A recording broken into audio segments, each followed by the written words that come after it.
Ladies and gentlemen, welcome to Talk Spicy. I'm Coach Gene Clemens. Thank you for joining me wherever you are joining me. Rate the show, comment, agree, disagree, but whatever you do, keep it spicy. 5-star ratings are appreciated. If you're joining me on the YouTube channel, you know what to do. Want to start off by thanking all the veterans out there. Anybody who has ever thought to protect my freedom, the freedom of the people I don't know, the freedom of my loved ones, to fight for a cause greater than yourself, I want to say thank you from the bottom of my heart. I think a lot of times when subjects get politicized, when it becomes political, many times the crosshairs get caught things or people that were never meant to be there. And the one thing that I really, really hate about the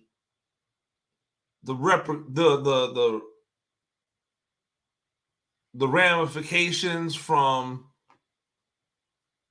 anything that has to do with a anthem protest is that people somehow were able to flip or twist or manipulate that into thinking that people having an issue with the way in which the country is being run somehow have an issue with the people who protect that country. Understand this. I know that veterans don't make policy, that people who protect this country and our armed forces, that they don't make policy. They just do what they're told because that's their job.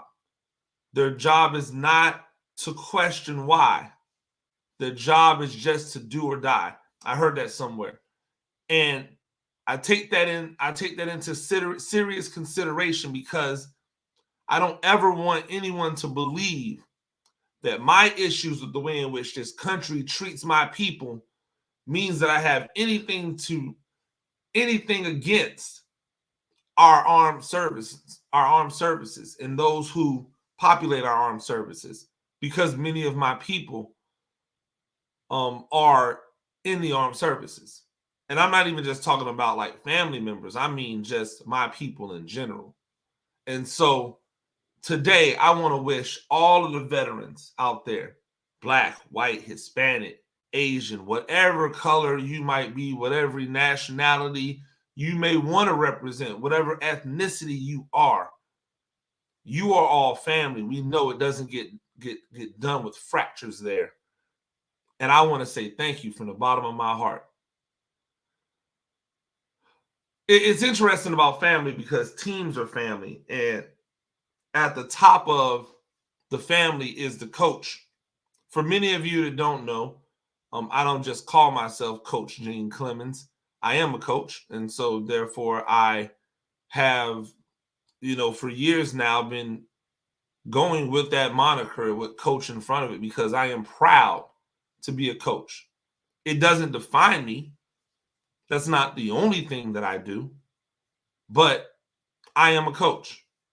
And through coaching, I have developed many gray hair that I probably would not have if I didn't coach. But I've also had so many like beautiful, joyous moments. I've had the opportunity to coach so many really, really good players. The first year that I ever coached, my first year ever coaching, I was able to coach Victor Cruz and Courtney Green. How many people can say in their first year coaching, they coached two guys who went on to play in the NFL? Their first year. That they had some type of relationship with two guys who went on to play in the NFL. And those guys know, and I'm not the guy reaching out, hey man, can you, hey, no. That's not what I do. That's not how I get down. I've never asked anything out of any former players that have gone on to big time Division I universities, that have gone on to the NFL, and there are lots. But I just want them to be successful. I never wanted to glean my star off of their star. And for the most part, I think if you were able to catch coaches in an honest moment, most of them would feel that way. I want to be rich. I want to be rich one day.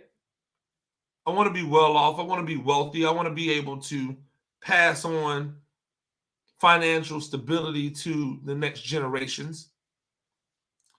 I know that that's probably not going to happen as a high school coach. I'm okay with that. That doesn't mean that I can't be wealthy. That doesn't mean that I can't be rich. That doesn't mean that I can't. It just means that I'm going to have to do that in some other way. And I'm 100% okay with that. So I'm not looking to flip my affiliations as a high school coach into trying to hold on to a player as they ascend. Once you're done with me and your time is done with me, go on to whomever your next coach is and continue to live your life. That is how I've always felt. That's how I will continue to feel. That's just not what I do. I don't even really like going with kids on recruiting visits because I don't ever want it to be about me. I don't want to take pictures with the coaches. I want to go and talk X's and O's with the coaches. I don't want to talk. I want to take pictures. I don't want to post them on my Instagram. Hey, coach, thanks for coming by. Like, I'll do that because that's the game you play in recruiting, right? Not just me getting my kids recruited, but also me trying to make sure that I can get other kids that want to come play for me. Oh, man, he knows this coach. He knows that coach.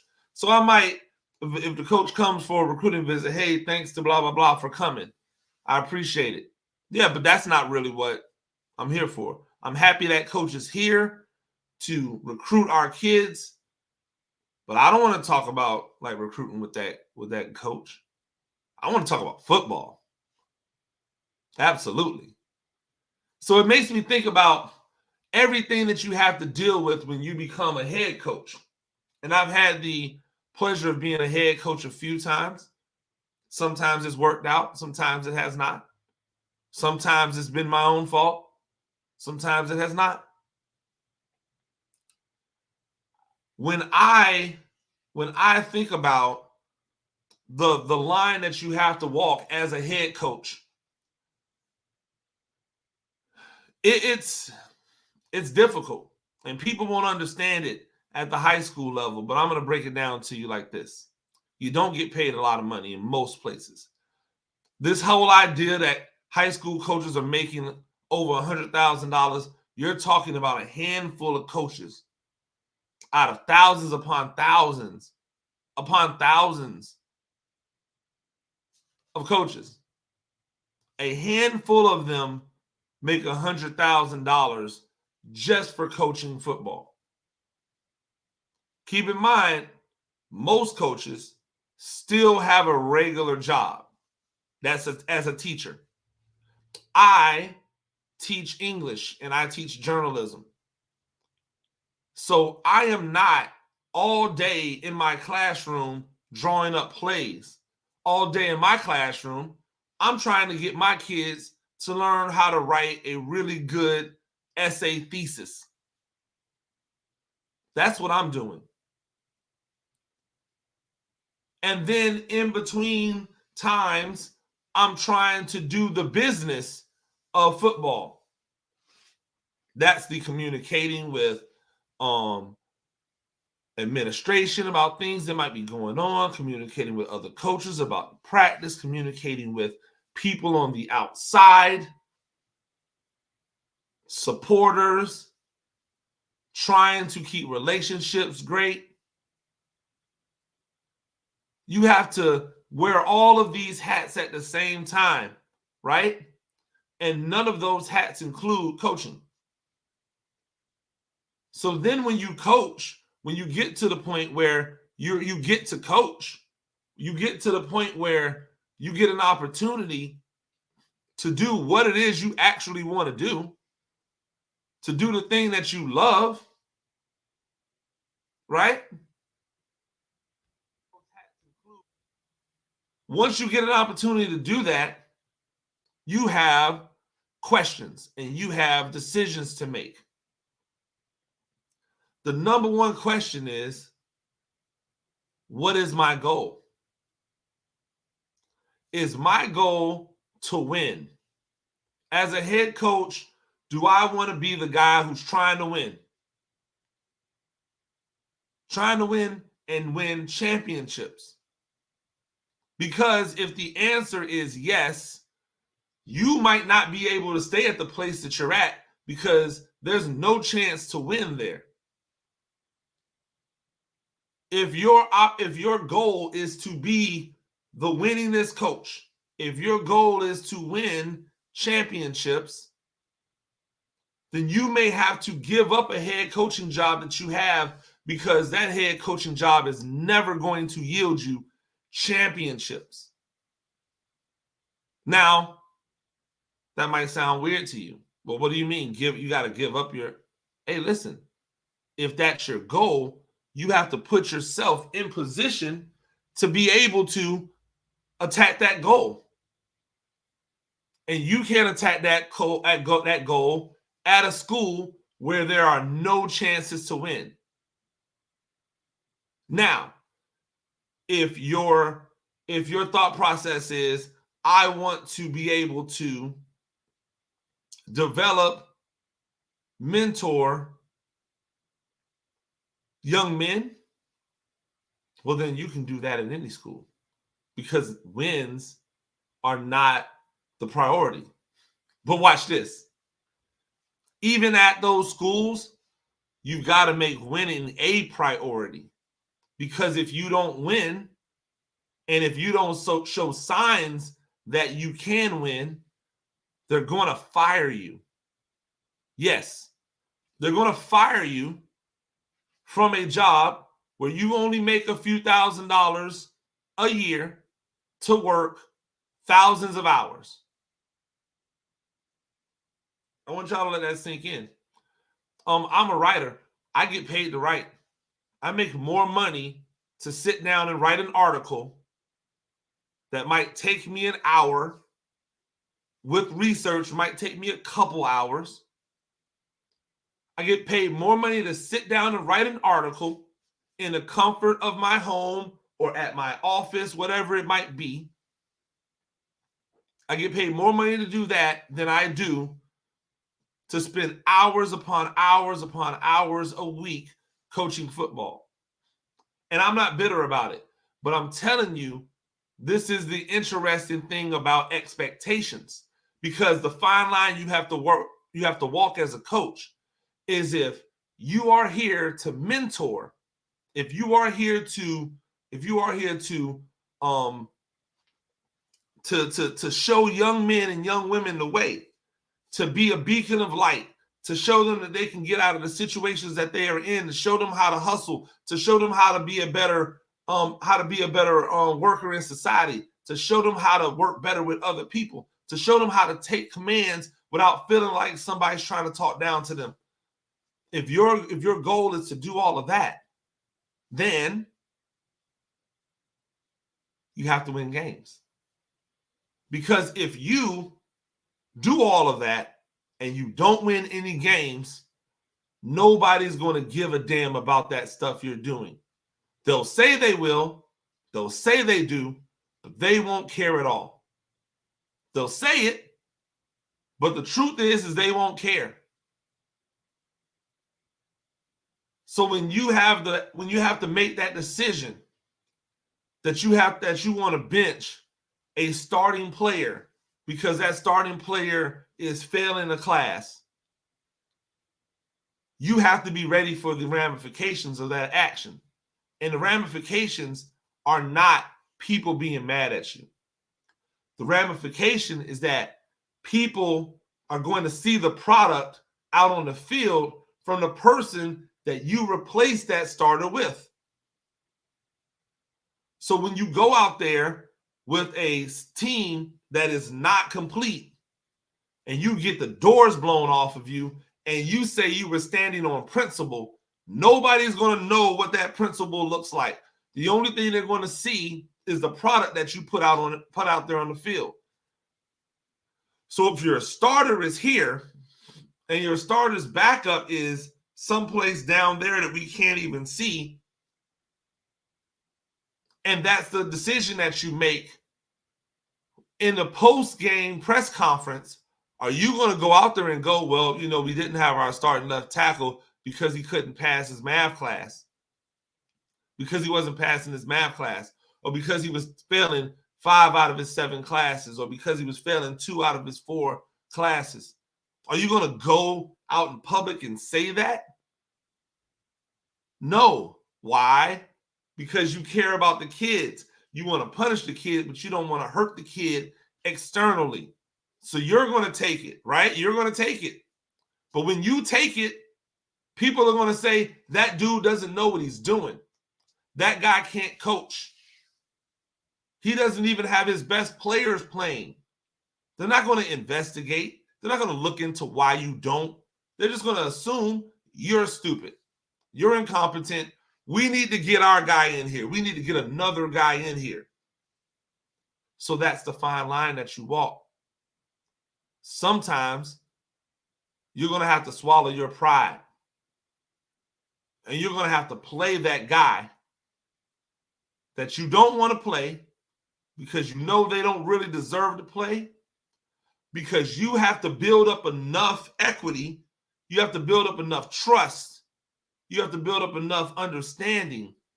You have to win enough so that when you do bench him or a guy like him in the future, people go, well, if he didn't do what he was supposed to, then, because we know that coach knows what he's doing.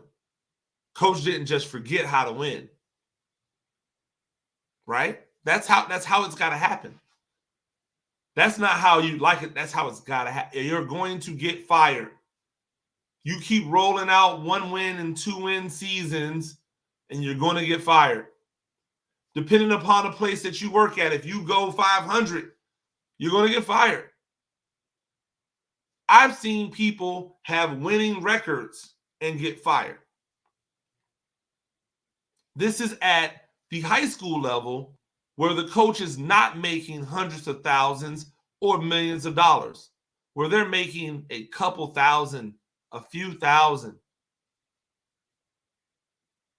Even in the places where the coach is making a decent living to coach. What is he making? 10, 15K to coach?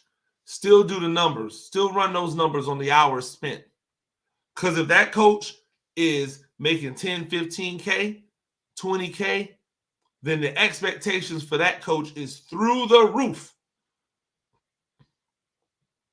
You don't even have to get to the $100,000 coach. If that coach is making $15,000 to $20,000 to coach, the expectations are through the roof, and you're not going to get much time to figure it out. They will be on you immediately. Guaranteed. It's a fine line coaches have to walk. And it is an unenviable line. But it's a line we happily walk. You know why? Because in the end, we get to work with young men and young women. We get to see them grow. We get to see them blossom. You know, the greatest thing in the world to me is when I see a young man come in as a freshman and I have no expectations for what he's going to do on the field. And by the time that young man leaves as a senior, he's one of the most valuable people on my team. There's nothing better than watching a young lady come in as a freshman and be awkward and unsure of themselves and leave as a senior and be strong and confident and one of the most valuable people on the team. That's what we coach for. But understand that comes with the cost. And sometimes we're going to have to swallow their pride. We're going to have to swallow our pride. I've had to learn it as I've become comfortable with who I am and what I want to be as a coach. And every other coach has to learn it for themselves. Ladies and gentlemen, that is Talk Spicy. I'm Coach Gene Clemens. Thank you for joining me wherever you are joining me. Rate the show, comment, agree, disagree, but whatever you do, keep it spicy. 5-star ratings are appreciated. And if you're joining me on the YouTube channel, you know what to do. Till next time, peace. And thank you again to all our veterans.